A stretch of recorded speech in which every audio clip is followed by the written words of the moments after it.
with Didier, the keynote, and we can open up questions for the audience. We're running a little bit late, but I think what we will do is curtail the lunch hour from about an hour to about 45 minutes so we can at least have some fulsome discussion, okay?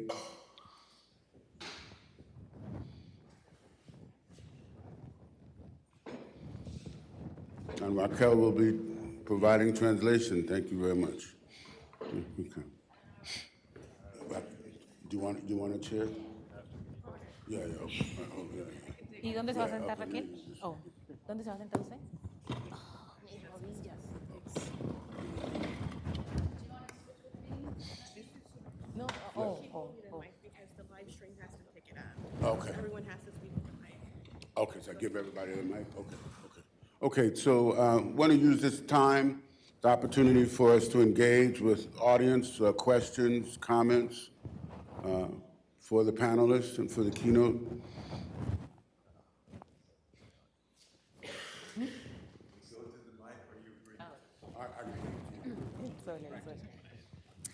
Hi, thank you, panelists and Didier for your remarks. I wanted to ask a question about settler colonialism, and in particular something you said, Deborah, about trying to think about anti-Black racism and anti-Indigenous racism relationally. And this is an issue, of course, in Latin America as well. And so I was wondering, though, if you could say more, or if any of you could say more about the kind of self-congratulatory discourse that sometimes emerges in Canada, but also as a result of constitutional changes in certain areas in Latin America where people will say, see, but we've acknowledged our anti-Indigenous racism, so we couldn't possibly be anti-Black racists. You know what I mean? So I think I hear the important thing you're saying in terms of acknowledging the ways that Black migrants and Black refugees, as you put it, are also settler colonialists, but I'm wondering if you can speak to that other aspect of it too. Wait, my mic's on. Yeah, I think that's a great point. I think that the discourse in Canada tends to be more like Indigenous people. That was real racism, in part because I think because Canadians don't acknowledge that slavery existed, Black Canadians are just another immigrant group. Right?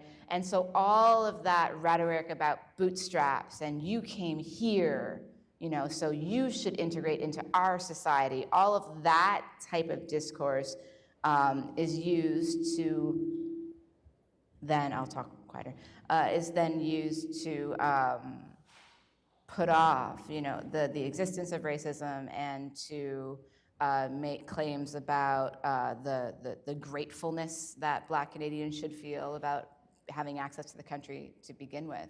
And I think that, so the challenge of acknowledging settler colonialism for me is to not engage in these hierarchies of oppression or like the oppression Olympics, as it's called sometimes, and to examine the ways that, colonialism and global white supremacy reinforce one another, right? Like the invention of the modern state as coinciding with both the slave trade and colonialism, like these are really important facets of our contemporary understanding of race and racism, and they're not competing, they're complementary, and and that's a challenge. And there's work that's being done, particularly some of the really good work. I'm going to finish up quickly.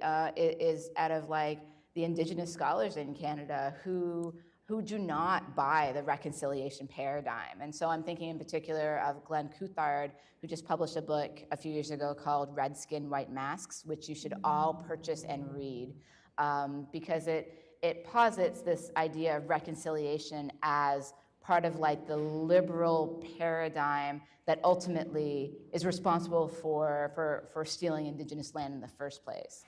And so the thing that indigenous scholars have taught me in particular is to be really skeptical of any kind of congratulatory claims to citizenship, and to really question whether or not citizenship is our end goal. Do we want to be included in a country that's premised on white supremacy and stolen territory? Is that really the boat that we want to get on? You know, and indigenous scholars have answered pretty clearly, like, no, it's not.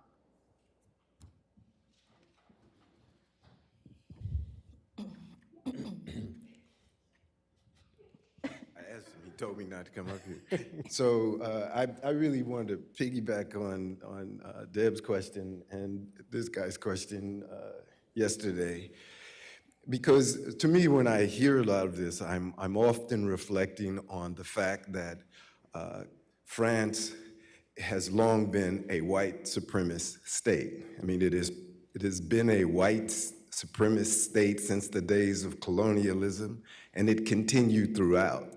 Now, those hypocritical moments when it claimed not to are just those hypocritical moments. Colombia has been a white supremacist state, even from the days of Bolivar's kind of betrayal of his promise to Haiti. The United States has been a white supremacist state now, and Canada has been a white supremacist state. So these lies of hypocrisy, whether they count the people or they don't count the people, whether they classify the people or they don't classify the people, have been instruments of white supremacy. And so the very kind of veneer of it is that, you know, there has been this agreement about how they will facilitate certain conversations about race. So my kind of question is this, because it kind of just keeps on going. Sometimes the conversation is because the black people are not human or the red people are not human, and so you don't have to have them in the conversation in certain ways. And the elevation of whiteness somehow as a transracial kind of culture in a space where it is definitively racialized. It just begs the question that I have, especially in terms of some of these kind of comparisons, that it seems to me that there's an assumption that without changing that racist state, that somehow the presence of being black, red, yellow, or whatever the non-white category is, can be a full human being. And given the long history of this experience, at least the last 500 years of this experience, that has never been the case. And so I would just like to understand what you're proposing as a future act of a solution to the persistence of this white racist oppression of most of humanity, in the context of looking at violence as one of the instruments of doing it. Who's going to tackle that?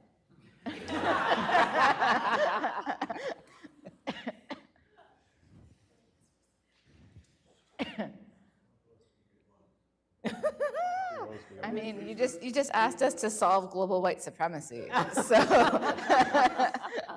so I'm going to defer to the guy at Princeton. Okay, so I'm thinking about something just Tukubu said that I wanted to make a point. I just finished a book that is coming out in December, in which I tackle the issue of Colombia as a white supremacy.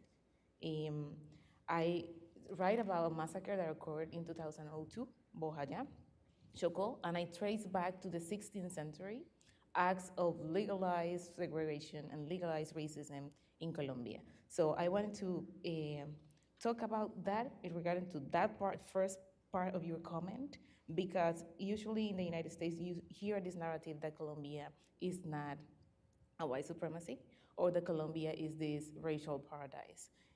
On the contrary, Colombia has shown very enough evidence of being a white supremacy, and what I do in the book is to try to present the historical and the empirical data in which you can demonstrate, you can see how it was legalized. For example, in the 16th century, there were several laws that demanded Black people to be separated from the Spanish people. So that is important to be recognized. And as soon as we get to know the specifics of this white supremacist manifestation, I think is the better. Regarding the Future Act, I don't have an answer for that, but I want to make a comment on what is happening right now in Colombia. 3 days ago, a leader of PCN, the Proceso de Comunidades Negras, was killed. He was the legal representative of one of the main community councils of Nariño in the Alto Mira and Frontera. He was killed because he witnessed a massacre of peasants who were manually uprooting coke plants. He witnessed the massacre and he denounced the massacre. He was killed, his body was lying on the ground for 2 days, so when I got here, I was getting the information that his body was still on the ground and that nobody was trying to understand what's happening from the government. So as that happened, people from all over the country decided to go to Bogota. So as we are here, people from different parts of Colombia have taken the Ministry of Agriculture, have taken the main offices of the Colombian government, demanding for the truth, and they are demanding to not be killed because they are Black. And that is historic in the Colombian case, because people are now aware of the systematic killing, the systematic devaluation of Black lives, and they are demanding a place of dignity in the country. And so I think that speaks about the future, because we have for a very long time denied the weight of racial classification on the way in which Afro-descendants live. And now that we are aware of what's happening, we are ready to act on facing this system, and we are ready to get ourselves killed facing this system. So what people are doing, and I was in the conference yesterday and today, seeing the pictures of very young people covering their heads, very young people ready to do whatever is necessary to be done in order to have their lives respected. So I think that that is happening right now, that we have a lot of evidence of the Future Act instead of overthrowing the system that is hiding in plain sight. But now, in the case of Colombia, I can speak up to that because I know it, people are ready to overthrow this and to act.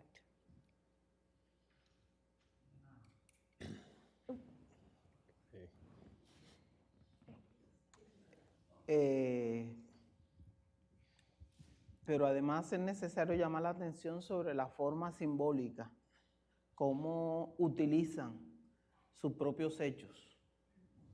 So it's also important to bring attention to the symbolic form it takes, how they use these facts.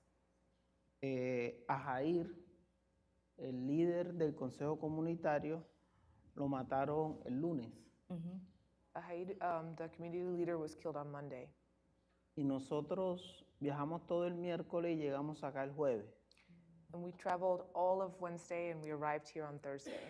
Aún el jueves estaban escribiendo en los WhatsApp la gente de la comunidad que estaba tirado en el mismo sitio donde lo mataron. Aún la fiscalía no había llegado a recogerlo. Even by Thursday, the police hadn't come to pick up the body where he was killed. Y la única excusa que daban era que había mal tiempo. Y solo hasta el jueves fueron en un helicóptero, se desplazó el cuerpo técnico a recoger el cadáver. And the excuse they gave was that there was bad weather, but it wasn't until Thursday that they sent a helicopter to go pick up his body. Es decir, es una forma de generar indignación, de pisotear la dignidad de la gente, ver al máximo líder de la comunidad tirado durante 4 días delante de todo el mundo, muerto. And it was a way of basically enacting violence symbolically, and it raised a lot of indignation to see the body of a community leader just lying there dead in front of the entire town. Ahora, yo estoy convencido que una de las falencias que hemos cometido es que de Durban para acá nos hemos dedicado a combatir la discriminación racial. Asumimos y compramos lo que Naciones Unidas, lo que los estados nos pusieron en Durban. a combatir la discriminación racial, la intolerancia. I think one of the greatest fallacies we've committed is that from Durba onward, we've been dedicating ourselves to fighting against racial injustice with the kind of like rights package that we've gotten from the United Nations and the United States as a framework. Pero el movimiento negro en su conjunto no se ha dedicado con la suficiente fuerza a combatir el racismo, a combatir a los racistas. Y creo que uno de los retos, después de haber escuchado todo lo que he escuchado en este día y medio, es que tenemos que construir conjuntamente una estrategia para confrontar y debelar a los racistas. But the problem is that Black people haven't dedicated themselves to combating the racists themselves, and that what is necessary is to combat the racists. Y no al racismo, que es y no solamente la discriminación, que es una consecuencia de los racistas. And not just discrimination, which is a product of the racists. I just want to say a few words regarding the situation in France, because I mean, when we talk about white supremacy, I mean, in the American understanding, I think that there is maybe a different translation in the French context. As we know that, you know, in France, since, you know, the beginning of the encounter between people of African descent and white people, there has been this premise that assimilation is possible. And assimilation being, maybe if you take the case of you know, of the United States, being something that could look like the equivalent of what you call white supremacy. But the truth with regard to assimilation is this idea that on the one hand, we think and we believe that these people are utterly different from us. So, but on the other hand, there is a possibility to turn them into something that look like us. But what is interesting in the case of France is that assimilation was not only designed for the non-whites.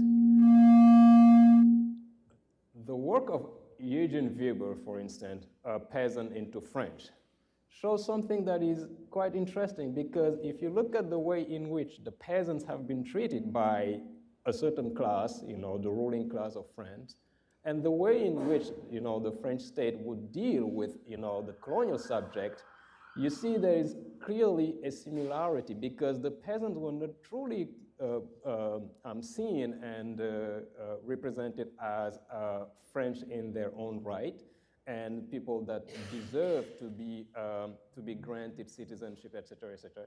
And that has been also the same situation that, you know, people of African descent have lived. But now, well, not now, but in the 1980s, especially when the Socialist Party arrived to power, there has been a whole discourse about difference.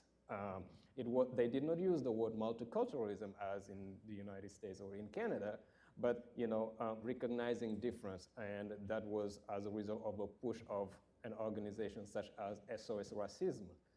But it did not last long, and there is still this tension between acknowledging differences on the one hand and keeping the ideal of assimilation. And France, I believe, has not really decided which way to go. And when you look at Francois Hollande's decision, well, I mean, it was one of his during his campaign trail, he said, we want to uproot the word race, you know, from the Constitution. And then in 2013, when he was elected president, he asked, you know, members of the parliament to pass a law in order to, to remove the word race from the Constitution. I mean, they voted it, but still, what has it changed? There is a name, I mean, a word that is right there, but the practice is that, in fact, people still acknowledge and deal with race in daily life. So the case of France is really, in my view, very much complex and different from the American case. That wasn't my point of reference. I was saying basically, even you could say that the kind of racism or white supremacist state France is very different than the one Colombia is. And the one that Colombia is very different than the one that Canada is. Right. My question was, how do you resolve that? Because whether they use the word race or not doesn't absolve them from the history or legacy of racist colonialism all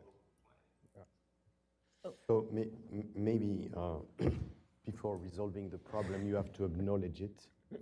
And in the case of France, but that would be true in a different way in the United States, you know, post-racial society and this kind of thing. But in the case of France, when you think that the study that Abdoulaye mentioned earlier, done by two scholars for the first time, showing racial discrimination in police stopping people in train stations. Before that, you would be prosecuted if you mention that there was racial discrimination by the police or racial profiling. And there are cases, even judges have been prosecuted for having included that.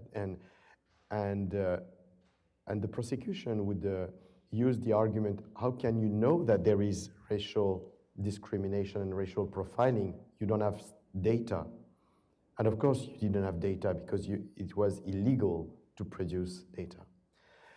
So this is where we come from. But if you think of these, one of the two who did this study is a friend of mine. When I talked to him about the study, he said it's not because of race, it's because they have the hoodie. So it's the way they dress. So you have the person who has done the only quantitative study of about racial discrimination by the police, who does not believe that it is racial. He believes that it is the way people are dressed, which is typically the case of Trayvon Martin. You know, it was not because he was race, but because of the hoodie. And to give you a second example of how far we are from acknowledging not only the racial, but the colonial dimension. In my book, Enforcing Order, which is in French, some 400 pages or something like that, I use once the word post-colonial, and I use it in a very specific meaning. I describe, in reference to what Georges Ballandier was saying about the colonial situation, I speak of the post-colonial situation of the French banlieue, the French housing projects, where you have a majority of young people who are, first of all, segregated from minorities, first of all, segregated, and second, harassed by the police. And being called savages, the places where they live being called a jungle, and you know, so that's a pretty heavy context. And so I use the word post-colonial once, and I have a footnote to explain exactly what I'm just saying now. And I've been attacked by my colleague criminologists, you know, saying, what is he talking about? So both the colonial legacy and the racial dimension are still very difficult to address. And as long as they have not been acknowledged and seriously dealt with,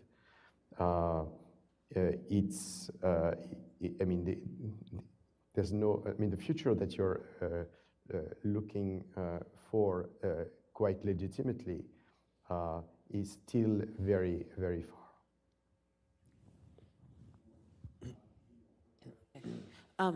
Thank you. First, thanks to the panelists, and I'm going to try to speak really quickly because I know that we don't have a lot of time. Professor Thompson's paper made me think about a question that I think is actually tied to the conversation that we're having right now. And that is this kind of dialectical relationship between liberal white supremacy and Canada and denial. And so one of the things that I was thinking about was the ways that white liberals in the United States fantasize about and uphold Canada as an example of a white liberal utopia. And I thought about the ways that that actually serves to reinforce white supremacy as a project, this kind of tension between white supremacy as declared enemy and white supremacy as a utopian space of post-racialism. And so I wanted to see if particularly Professor Thompson, but the panel as a whole could talk about that tension, because I think that it's a thread throughout all of the comments that were made. And the other kind of quick question that I had is in response to Professor Fassin's keynote, and that is about the relationship between punishment and terrorism, or terror. Because I was struck, as you presented about punishment and your argument around punishment, of the relationship between punishment and culpability, and the ways that many Black communities think about policing as terrorism because of that tension between punishment and culpability. And so I wanted to see if you could talk a little bit about that. At what point do punishment and terrorism come into conversation with one another?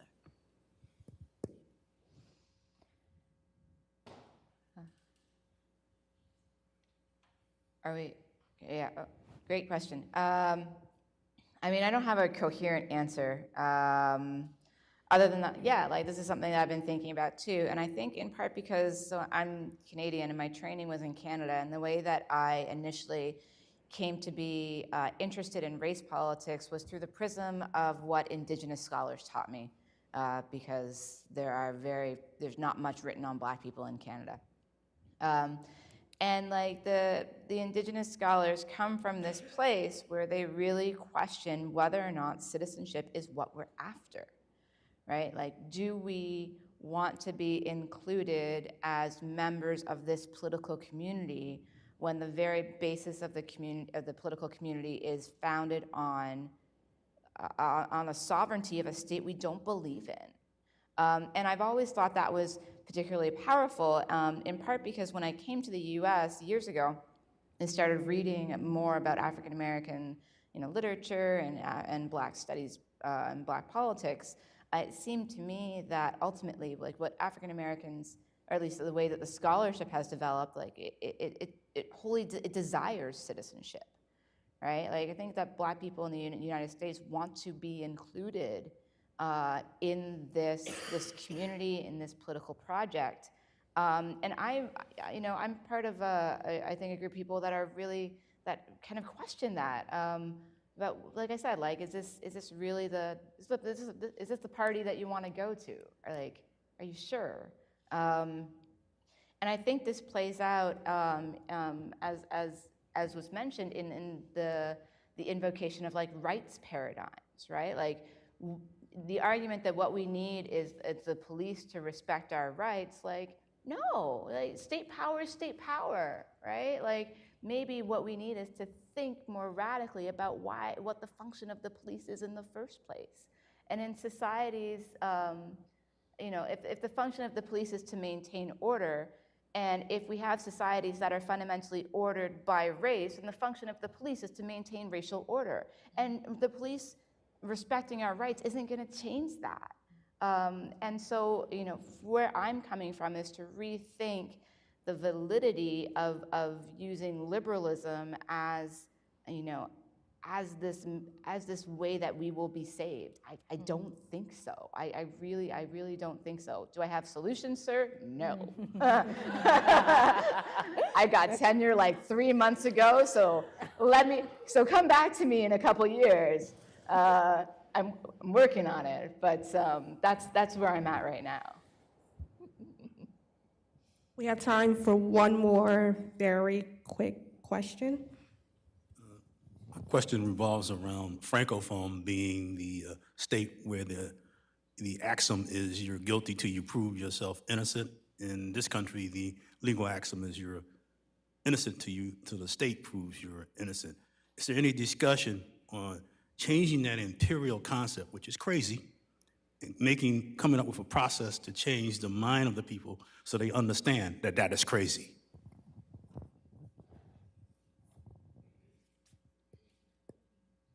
This was more a comment than a question, but I can address the 2 points of your question. And I think you're very right, and you are too, in avoiding the idea that there would be places where racism would be absent, or and there's a tendency, I mean, everywhere in society and the media in particular, to try to see good and evil and have this Manichaean view of the world all the time on any topic. At the same time, so we should refuse this pitfall of Manichaeism, even if it's to take good examples. But on the other side, I think we should avoid to amalgamate, to put in the same categories things that are very different. I mean, if we think of, let's say, mass incarceration of African American in the United States, we can say, and I've produced the only existing statistics about race in prison in France, and when you look at the figures, the percentage are just about the same in France and in the United States in terms of the proportion of the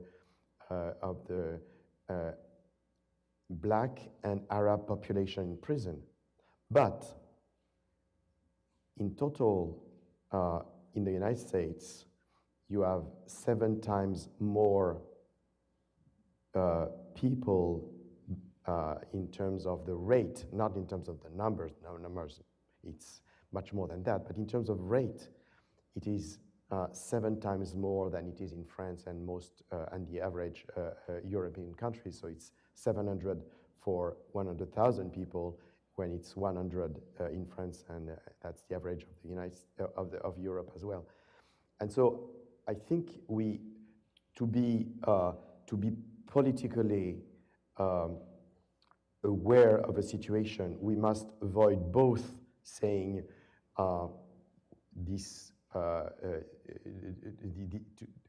having these Manichaean oppositions, and at the same time still making differences between Canada and the United States, because I think Canada is still much better than the United States in terms of racism. But it's very important to have this reminder that it's not because it is better that the problem does not exist there. So I think politically it's very important to avoid both pitfalls. And the second point of your question about terror, I would not use terrorism because it is so connoted, but I would say that the police in certain neighborhoods can terrorize young people in particular, but more generally the inhabitants of these neighborhoods. And they can terrorize because they are, as I said in my talk, they are police property. That's an expression used by a criminologist. Police property meaning that the state delegate to the police this population, and so it is if we think of a social or welfare state and a penal or repressive state, there's this decrease in the welfare side and this strengthening of the repressive side. And so when you think that, I can tell you, having worked with the police for 15 months, every time I hear a siren, every time, I can tell you, and I've not been victim myself, but every time I think of what are they going to do now, you know what? And when you live in these neighborhoods, it's not what are they going to do now, it's what are they going to do to me or to my friends or to my relatives now. And so there's a situation where, and we know the extreme of that, which has been revealed a few months ago, for example, in Chicago police, the practices of torture that they had. That's an extreme, but that gives a sense of the range of terror that can exist, and people being terrorized. If we, I think the word terror is much more relevant in these cases in terms of the subjective experience of being terrorized than it is when we speak of terrorism. Because I think we in this room, even if we, or in my country, in France, where we had these terrible acts called terrorism, people are not terrorized by this. Of course, when you're confronted to it directly, you are, but people are not terrorized in general. But when you live on the everyday basis, the presence of the police, the harassment, not knowing why are they running? You know, that's what the commissioner told me. I don't understand. They have not done anything. Why are they running? Why are they running? Of course, why are they running? They're running because if they don't run, they get stopped and they can end up, at least for the night, in custody. And so this is a local. I'm very careful about using the word exception, but you have local states of exception in a country like the United States or in a country like France, where the rule of law is not implemented as it is in the rest of the territory. Thanks so much for a wonderful set of comments. And